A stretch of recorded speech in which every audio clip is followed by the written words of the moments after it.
Fala pessoal, estamos começando mais uma edição. Sou o Safia em Campo. Estou aqui com o João Roberto Ferreira Franco e o Fernando Araújo, né, participando aí comigo, Danilo Superbi, de mais este programa que vem aí recheado de notícias, né? Veio da Libertadores no final de semana o título do Flamengo.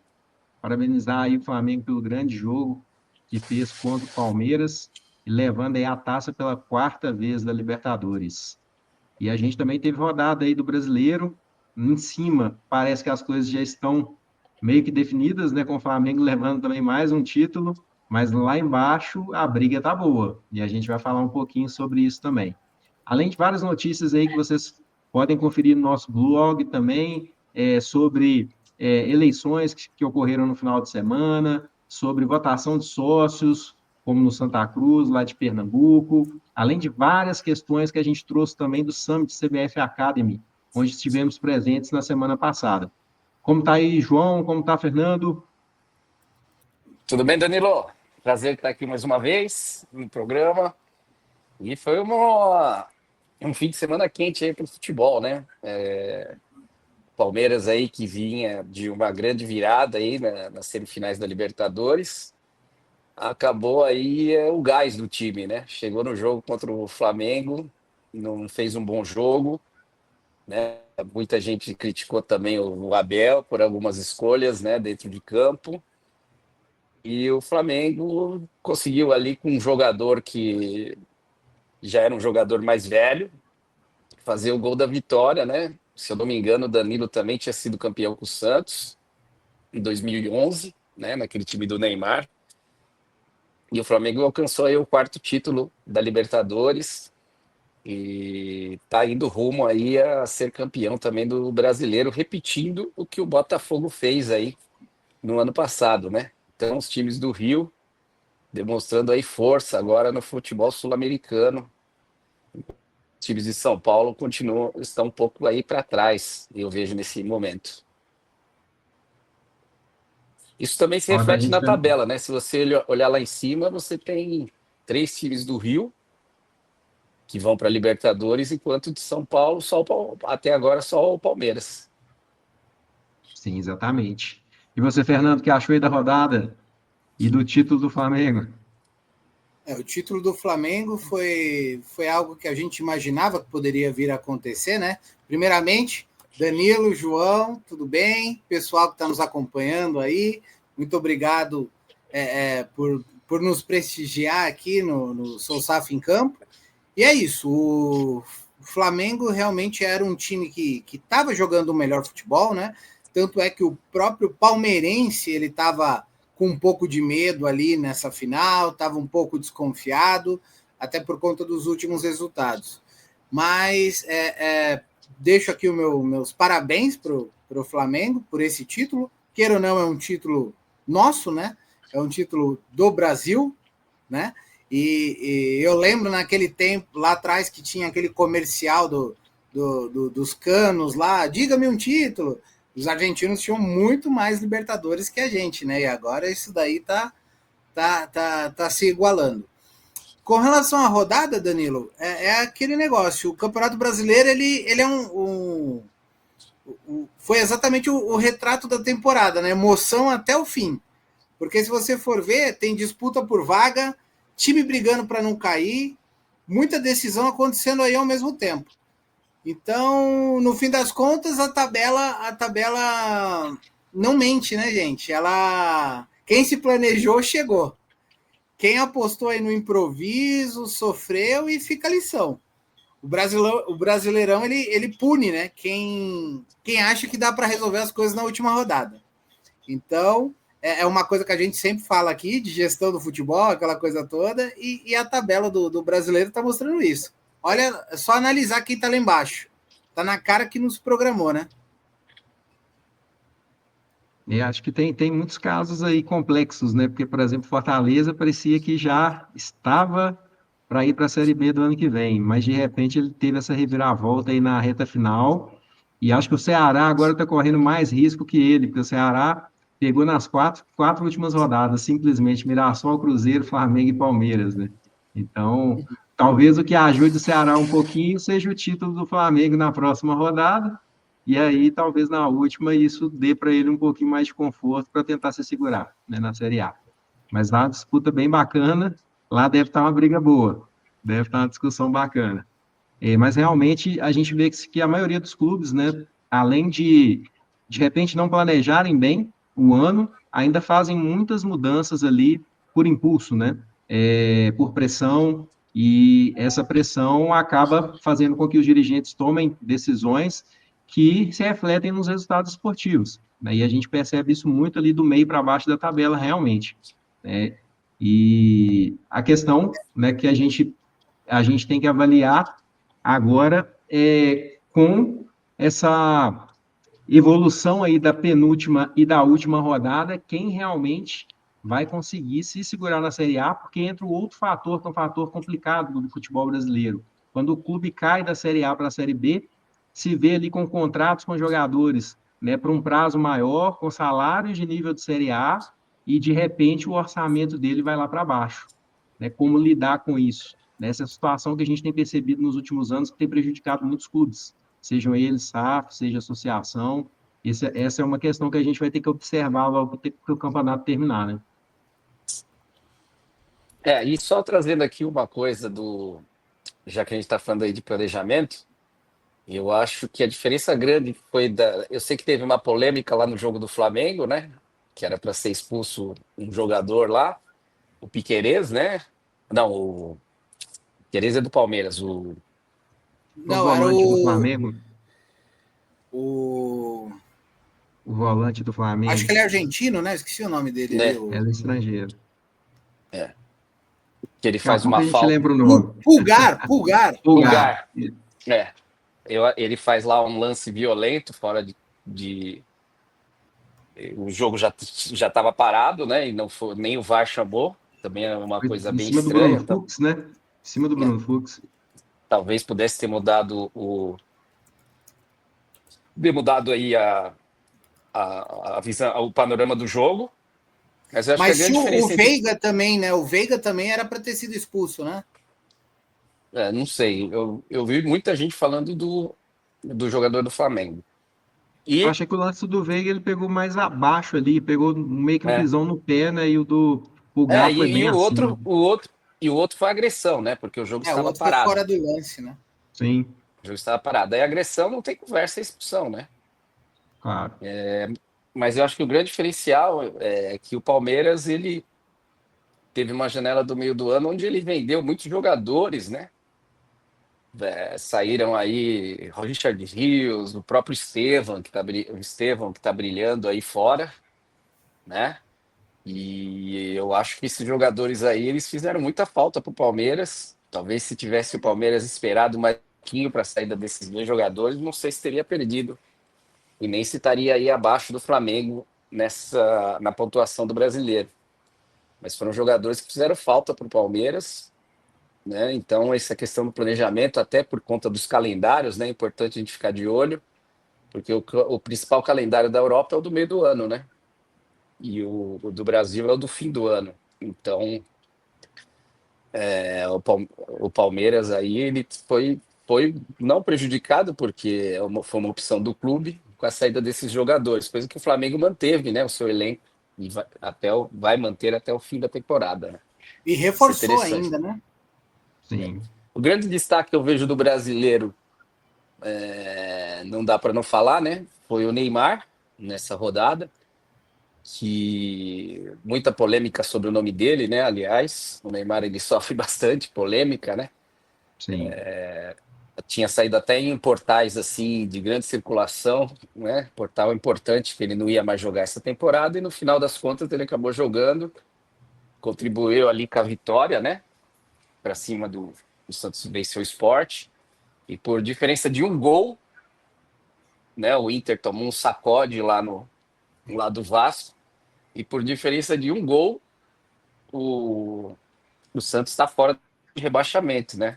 Olha como é importante, né, ter feito aí o Santos ter ganho de 3-0, né? Também a saída da família Dias também foi lá do comando ali do Internacional e ressuscitar uma coisa interessante, eu achei que nem trabalhava mais. Mas o Abel Braga aí, ele voltou aí ativa, né, ele que já foi campeão da Libertadores com o Inter, e voltou no estilo técnico antigo brasileiro, né?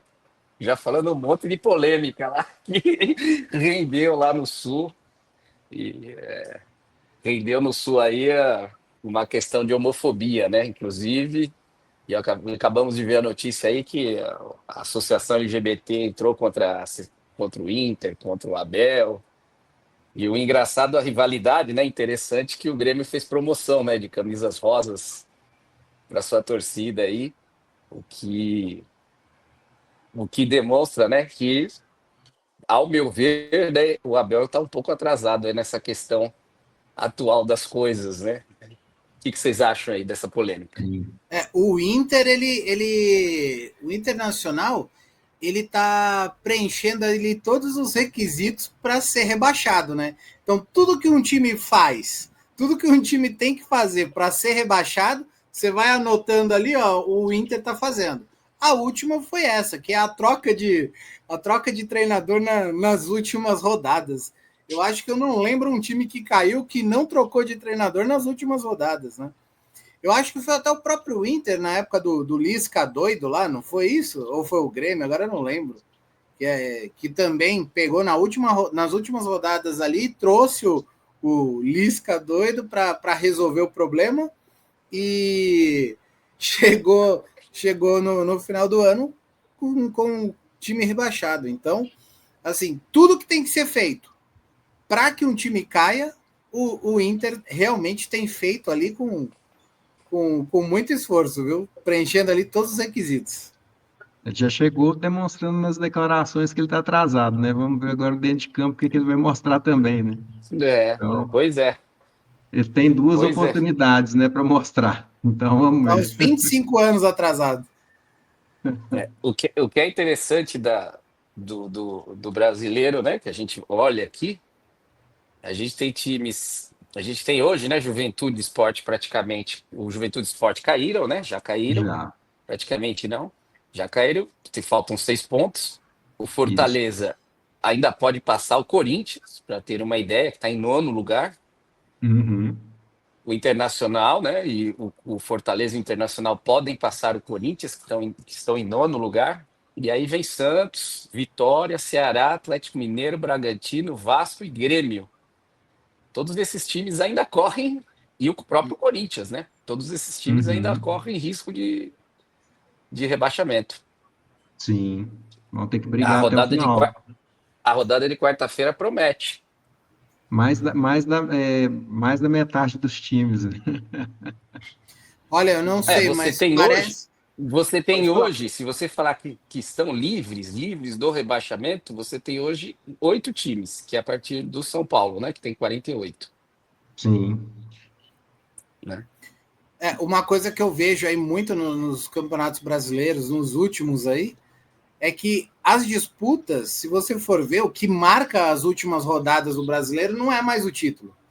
O cara é campeão ali uma rodada antes, 2 rodadas antes, tem aquela festa ali da torcida e tal, pá, da imprensa, a divulgação, mas o que pega fogo no Campeonato Brasileiro realmente é a parte de baixo ali da tabela.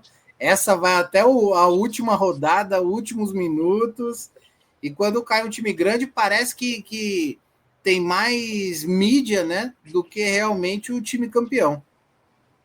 Em Sim, termos de título, é só o Palmeiras que pode tirar o título do Flamengo, né? Até por uma questão de vitórias, né? O Cruzeiro tem chances matemáticas, mas não alcançaria em vitórias. Então, o Cruzeiro consegue chegar em 75 pontos, mas fica com 21 vitórias. O Flamengo já tem 22. Então, exato. mesmo que o Flamengo perda os 2 jogos, ele seria campeão. E trazendo aqui pro nosso mundo aqui, né? Eu não sei se vocês viram a entrevista da presidente do Palmeiras, a Leila Pereira, onde ela foi questionada, né, sobre a questão da SAF, e ela deixou bem claro que é até uma coisa que eu tinha falado aqui nos últimos programas aqui da gente, que ela falou que na visão dela a SAF realmente é o futuro. Então a gente está falando da presidente de um time completamente estruturado, um time que vem demonstrando gestão. Ela entende que o futuro realmente é a SAF. Ela entende que o Palmeiras vai se tornar a SAF. Ela só deixou claro que ela não quer isso na gestão dela. Ela não quer fazer alteração de estatuto agora nos 2, 3 anos que faltam aí da presidência dela. Mas foi legal ouvir isso, né? Então é aquilo que a gente tinha dito aqui. Essas pessoas que realmente já fazem um excelente trabalho hoje, pode ter certeza que vão ser as primeiras a apoiar o time delas ali, que nem no caso do Palmeiras, né? Que foi pública ali a opinião dela, mas eu acredito que o Flamengo também, quando eles perceberem que realmente existe a possibilidade de conseguir ainda um resultado melhor para melhorar o clube, eu não tenho dúvida que esses times também vão virar SAF. Bom, pessoal, nessa próxima quarta-feira, né, a gente tem a penúltima rodada do campeonato, muito decisiva, tanto para a disputa do título, quanto também para dizer quem ainda vai ficar correndo o risco do rebaixamento. Qual que é a expectativa de vocês aí? Olha, eu vejo assim, né, dos times que estão ali para cair, times que teriam prejuízos absurdos com essa queda, né? Não que os outros não tenham, mas que são considerados aí os times seria Internacional, Santos, próprio Atlético Mineiro, o Vasco, Grêmio e Corinthians. São times que já o Internacional não tem uma situação tranquila financeira, né? Inclusive antecipou aí já receitas para não sei quantos anos. O Santos acabou de voltar. O Atlético Mineiro é um clube, mesmo sendo SAF, bem endividado, né? O Vasco também tem os seus problemas de endividamento, né? O próprio Grêmio e sem falar o Corinthians, né? Seriam times que teriam prejuízos absurdos, teriam prejuízos que eu diria que irreversíveis, né? Principalmente se você pegar o Corinthians e o Atlético Mineiro, que são as duas maiores dívidas, acredito, do futebol brasileiro, né? Se não me engano. O Atlético já é SAF, mas o Corinthians acho que não teria outra alternativa se não virar SAF, se caísse nesse campeonato aí. E outra coisa importante aí nessa rodada é que a gente tem que ver essa briga por vaga na Libertadores, né? Então tem mais ou menos uns 7 times ainda aí que pode terminar em 8º lugar, né? Que agora a gente tem o G8. Então não tem tem uns 7 times aí, né? Não tem o G8, não. G8, acho que só os Cruzeiro ou Fluminense forem campeões da Copa do Brasil, né? Não tem o G8, não. Se o Vasco e o Corinthians forem campeões da Copa do Brasil, não terá o G8. Então deixa eu ver aqui, ó. Pelo que eu tô vendo. Os outros 7 estão definidos. Os outros 7 estão definidos. Então, a gente tem 7 que está definido, mas aí tem uma briga boa aí, então, ó. Tem mais uns 6 times que está disputando aí esse 8º lugar, porque eu entendo que, assim, se o Corinthians não for campeão da Copa do Brasil, ou o Fluminense ou o Cruzeiro será o campeão, entendeu? Eu acredito que o Vasco da Gama também tem uma boa chance ali.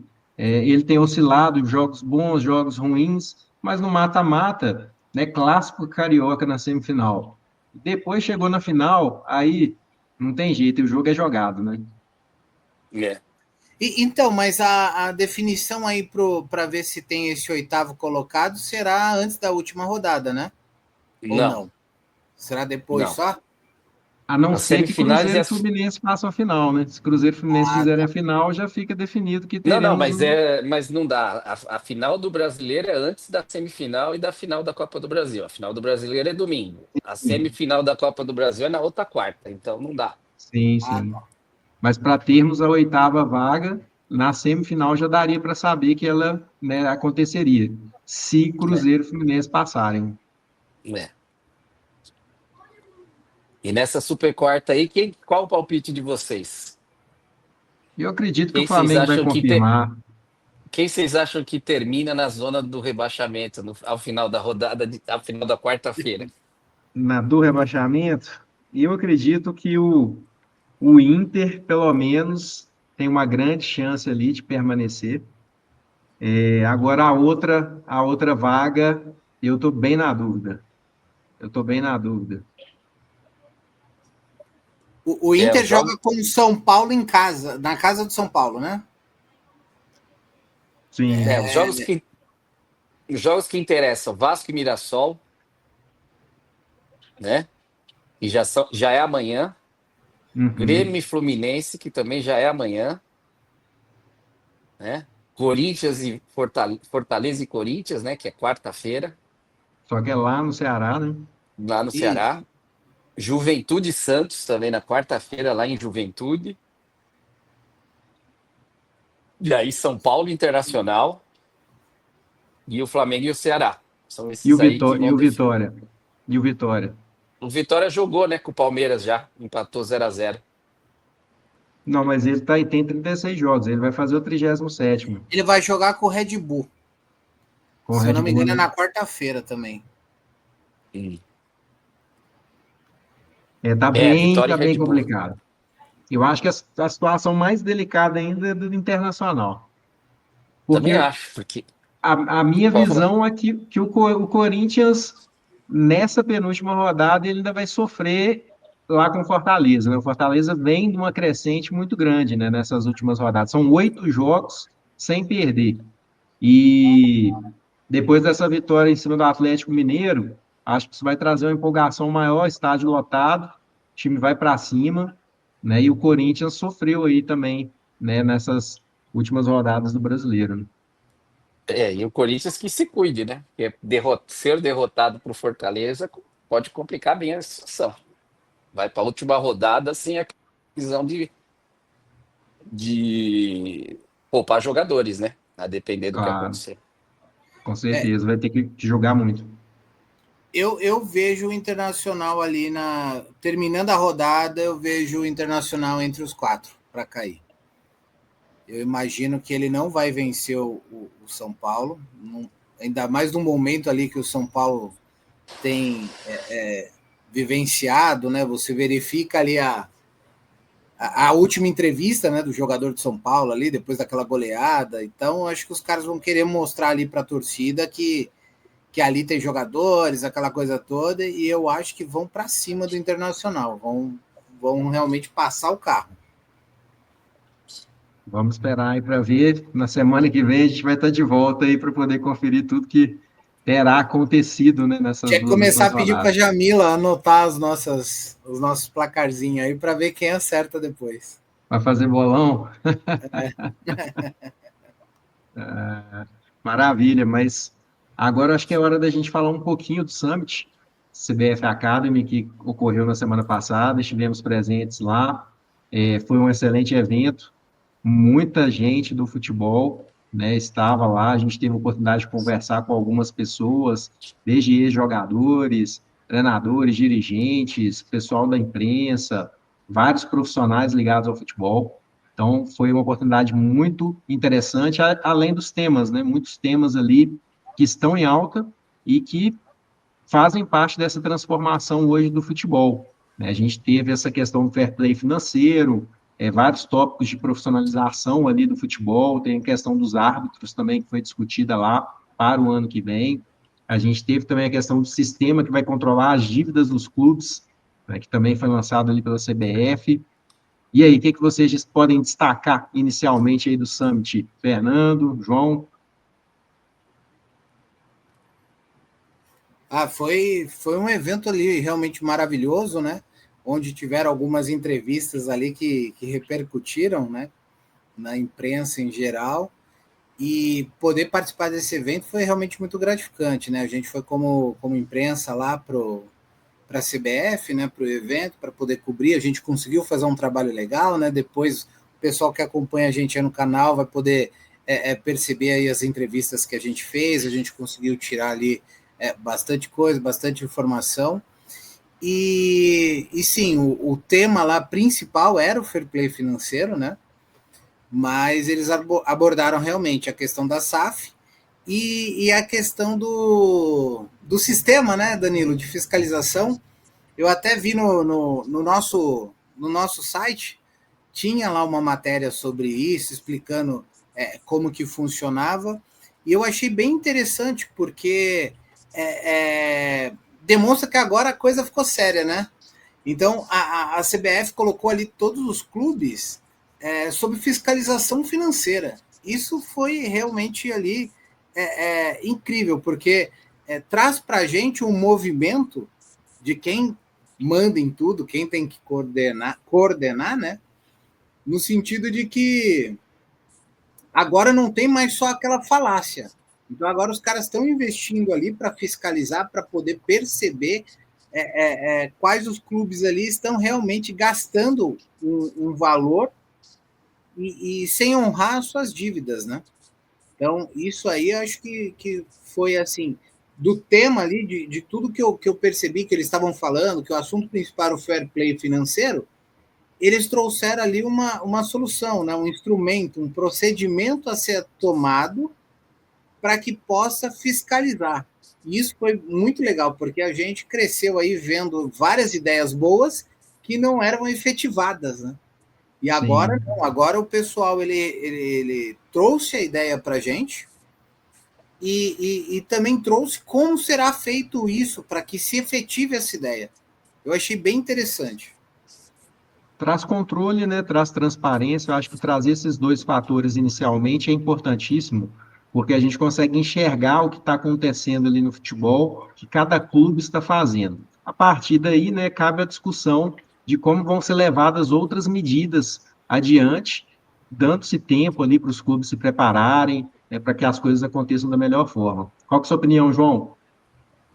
Primeiro aí do destaque do evento, não vou deixar de falar, né? Um lugar apertado, né? E proporcionou aí a gente ficar lá no meio de uma muvuquinha lá, bem difícil ali, né? Para o pessoal entender, era um evento que contava com salas, né?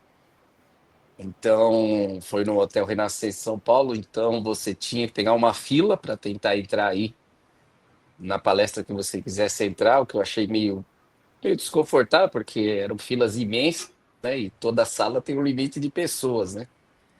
Mas foi um evento interessante, teve ali a presença de um network esportivo, eu acho isso muito interessante, né? A gente teve a oportunidade de conversar com pessoas de quase todo o Brasil, né? Ligados ao meio do futebol. E, inclusive, fazer um destaque aqui também, que a gente conhecia até um pessoal que representa a cultura indígena, né? Que tem um time, né? E a gente conseguiu fazer aí, tá nas nossas redes aí, vocês podem estar acompanhando aí no Soul Safra. E esse network é muito importante, né? Saber que as pessoas estão empenhadas em discutir, falar, né, do mercado de futebol. É um mercado que você vê que ele tem uma atratividade muito grande, né? Pelo número de gente, de pessoas ali que estavam lá, né? O prefeito de São Paulo também compareceu ao evento, né? Então, o técnico da seleção brasileira, presidentes de clubes, vice-presidentes, presidentes das confederações, da Confederação Brasileira de Futebol, né? Da Federação Paulista, os presidentes, pessoal do STJD, ministro do TST estava presente no evento, né? E essa questão do fair play, né? Como eu sempre acabo dizendo, né? O, no caso do Brasil, eu acredito que ainda está muito cedo, porque os clubes ainda não tiveram tempo de se adaptar à legislação, né? Aqui é um outro mercado, é uma outra forma de ver o futebol, uma outra cultura. E em que pese nós estamos falando das punições em 2030, né? Mas eu acho um tempo pequeno para você adaptar clubes que são importantes para o futebol, para você adaptar eles a uma realidade europeia, em um tempo tão curto. Né? Só um adendo para quem não sabe, se a final da Libertadores, a Globo teve menos Ibope do que o jogo do Corinthians contra o Barcelona de Guayaquil, pela própria Libertadores, lá na pré-Libertadores, que o Corinthians foi eliminado, né? Tinha perdido 3-0. Então, você tirar um clube como o Corinthians, que é o mais prejudicado pelo fair play, é um prejuízo muito grande em termos de visibilidade, campeonato, de etc., porque o Corinthians é notícia, né? Ele é notícia e é. Claro que ninguém defende aqui o calote, ele defende que o clube não seja aí que não tenha controle sobre as suas finanças, mas eu acho que eu acho que uma ideia que funcionaria bem no Brasil é a punição dos dirigentes, né?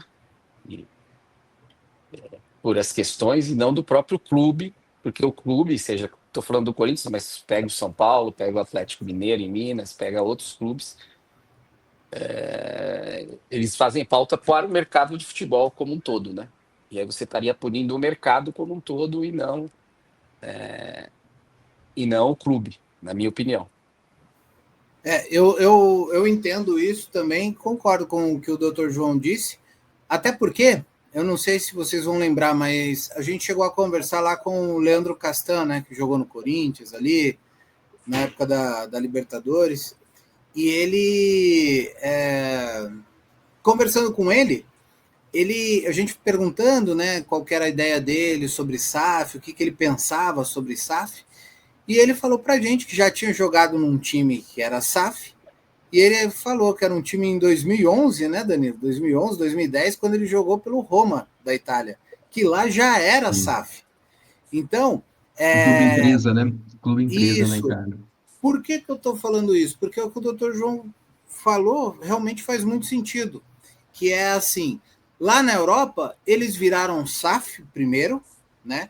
Então, os clubes ficaram um bom tempo como um SAF para se reestruturar, aquela coisa toda, criar as regras, né? Criar ali o padrão, o profissionalismo, aquela coisa toda.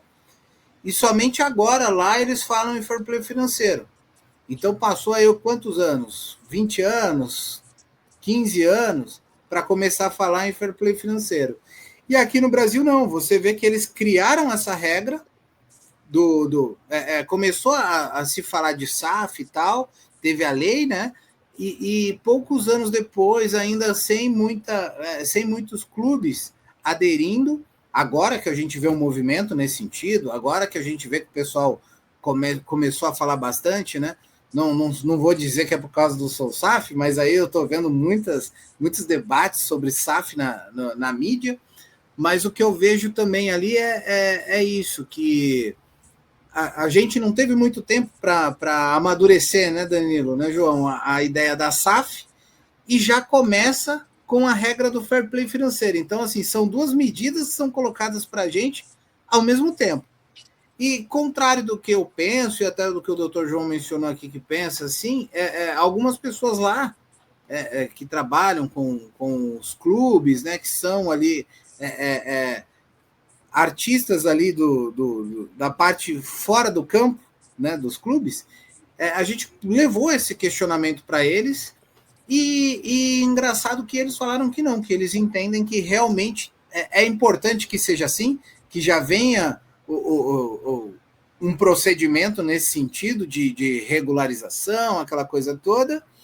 E uma das frases que eu ouvi lá é que assim, o futebol ele está passando por uma transformação, né? Uma questão estrutural. E assim, quem não se adaptar vai ficar para trás. Então, é por isso que eles entendem que vale sim a inclusão dessa regra já no começo da SAF. Mas eu acho que não, que poderia maturar um pouco mais essa ideia da SAF para depois partir para o fair play financeiro. Eu vejo que assim, o caminho ele acaba afunilando cada vez mais para a transformação em SAF, né? Porque você pega na semana passada, por exemplo, nós falamos um pouquinho da reforma tributária, né, nas semanas anteriores. Hoje a gente está falando dessa questão, né, do sistema ali de acompanhamento de dívidas dos clubes ligado ao fair play financeiro, com essa questão já para 2030, mas ao mesmo tempo também eu entendo que tem uma série de penalidades que elas vão cascateando, e pelo que, né, foi divulgado, para cada uma dessas penalidades, o clube tem que apresentar um plano de ação. Então, se ele recebeu a advertência, que é a primeira, né, das penalidades, ele sendo advertido, ele apresenta um plano de ação, vai ter que ser aprovado ali, né, junto com a instituição, com a CBF, esse plano de ação, e ele vai ter que seguir esse plano de ação para reverter a situação na qual ele se encontra. Se ele não seguir, ele vai partir para a próxima penalidade, que é multa, e assim sucessivamente. Agora, o que não dá é para a gente continuar transformando a situação do futebol brasileiro numa bola de neve que ela se tornou, né? De cada vez a dívida do clube vai só acumulando, mas o clube todo ano vai lá e contrata jogador. A gente teve um caso aí muito marcante na semana passada, que foi do Avaí, que teve uma ação, me parece, que eu acho que de um preparador físico, que o Avaí queria ficar ali isento das custas judiciais, alegando a questão dele estar em recuperação judicial e tudo mais, mas ao mesmo tempo ele tem contrato com o jogador ganhando 150 mil por mês. E as custas daquele processo eram de 50 mil, me parece, algo nesse sentido. Então, uma coisa não linka com a outra. E um outro ponto que eu traria também dessa questão de direcionar cada vez mais para a SAF, e aí corrobora com o que o Fernando trouxe, né, do discurso da Leila, é que no fair play financeiro, ele permite o aporte do investidor. Então, uma vez que está limitando a questão da dívida de curto prazo, se você transforma em SAF, traz um investidor realmente disposto a colocar dinheiro novo no clube e resolver a situação, você tem um cenário muito mais positivo. Hoje, o que a gente mais vê são discursos de investimentos milionários, mas o investimento, quando você para reparar, é um reinvestimento da receita que o clube vai gerar. O investimento inicial mesmo ele é pequeno, mas o que ele está dizendo que vai trazer, né, de não sei quantos milhões, no caso do Fluminense, por exemplo, passa de 5 bilhões, mas o dinheiro mesmo que vai ser colocado no início é 500 milhões. Depois é um reinvestimento de receita que o próprio clube gera. Então, nesse sentido, a gente acaba tendo que analisar e entender que precisa de uma mudança radical. Se a gente não tiver uma mudança radical, dificilmente a gente sai desse círculo vicioso que o futebol se encontra. E até detalhe, Fernando, só para concluir, porque lá no próprio Summit, né, a gente teve o Juninho do Mirassol, e ele comentando justamente esse caso. O Mirassol não deve fornecedor, o Mirassol não deve jogador, o Mirassol não tem dívida fiscal, o Mirassol tem um orçamento reduzidíssimo, e onde que ele está hoje? Qual a posição que ele ocupa na tabela? Então, o fato do clube ter que fazer uma reviravolta, que o Flamengo passou por isso, o Palmeiras passou por isso, não significa que ele vai sumir, vai deixar de existir ou vai deixar de disputar o campeonato. Ele simplesmente vai ter que fazer a transformação. Ele vai ter que colocar os pés no chão e começar de novo aquele processo da forma correta para com os outros, né, fornecedores, clubes, jogadores, etc. Vamos ver como vai ficar. Uma coisa que até o nosso site trouxe, né?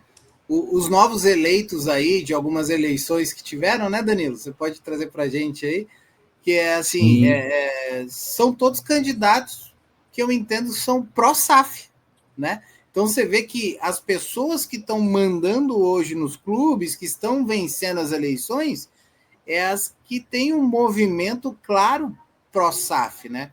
Então você vê ali no Fluminense o Matheus Montenegro, né? Que eu vi lá no nosso site lá. Ele era o vice-presidente, né? Agora foi eleito presidente. Então, e ele foi eleito com essa missão aí de retomar aquele projeto SAF, né, do Fluminense. Ele já era responsável, né, pelas tratativas que vinham acontecendo ali, ele já era o responsável por elas, né? Ele já estava envolvido nesse processo todo. E agora vai dar andamento, né? A discussão voltou para a mesa, né? Porque ele levou isso como projeto ali de campanha. E no Náutico teve a reeleição do Dr. Bruno Becker, né? Que nós conversamos com ele lá também no Summit. Exatamente, foi ontem. E ele venceu de WO, né? Chapa única. Exato. E qual que é a narrativa dele lá? A narrativa dele é assim, ó, os próximos 2 anos vão definir os 10, 15 anos do Náutico. Então, isso é gestão, isso é coisa que a gente nunca via. O Dr. João sabe muito bem. Aí a gente escutou muito aí as pessoas que iam comandar o Corinthians, queria trazer todo mundo para ganhar aquele campeonato. Depois que se lasque, né? É a mentalidade que está mudando, a gente tem visto isso. Sim, das notícias a gente teve Santa Cruz também, né? Santa Cruz teve lá a votação dos sócios, né, para seguir com o processo da SAF, e agora vão ter várias outras tratativas ali a serem tomadas, da recuperação judicial, do Conselho Deliberativo, para a formalização desse processo. Mas era algo que estava travado, né, e agora finalmente saiu ali essa votação dos sócios, tá, a coisa vai caminhando. Bom, eu sempre vejo assim, né? Tem muito tempo ainda para esse fair play. No Brasil, que se fala hoje, daqui 4 anos muda. Então vamos ver como é que vai ficar. Né? Vamos ver como é que vão ser essas adaptações. Né? A própria lei da SAF tem muita coisa, muito projeto para alterar ainda, né? A própria lei da SAF. E vamos ver os próximos capítulos aí do nosso mercado de futebol que a gente tanto ama e a gente tanto faz com carinho para vocês aí. Eu não julgo o doutor João porque eu entendo essa descrença dele, que a gente já ouviu muita coisa já no mundo do futebol aí que não se realizou. Exatamente. Não, pessoal, essa semana aí promete, tanto na rodada do meio de semana quanto no final de semana. A gente vai vir cheio de novidades aí na próxima segunda-feira. Teremos convidado especial, pois vamos divulgar aí nos nossos canais quem será. Acompanhe aí para vocês participarem, né, desse próximo programa. Acompanhe também nas redes, que diariamente a gente está lá atualizando as principais notícias dos bastidores do futebol, né, seja SAF, seja associação, a gente está aqui para poder discutir melhorias, discutir aquilo que vai fazer o futebol realmente se transformar no Brasil, né, e cada vez ser melhor para todos aí os clubes, jogadores, dirigentes, principalmente os torcedores. Então, pessoal, curtam aí, compartilhem esse vídeo, façam chegar aí, né, em pessoas que vocês entendam que vão se interessar por esses temas e sigam nos acompanhando. Obrigado aí, Fernando, obrigado, João, por mais essa edição aí do Sou SAF em Campo. Valeu, Danilo, valeu, doutor João, muito obrigado. Valeu, pessoal que está assistindo aí. E bola na rede aqui no Sou SAF, hein? Um abraço. Isso aí, Sou SAF.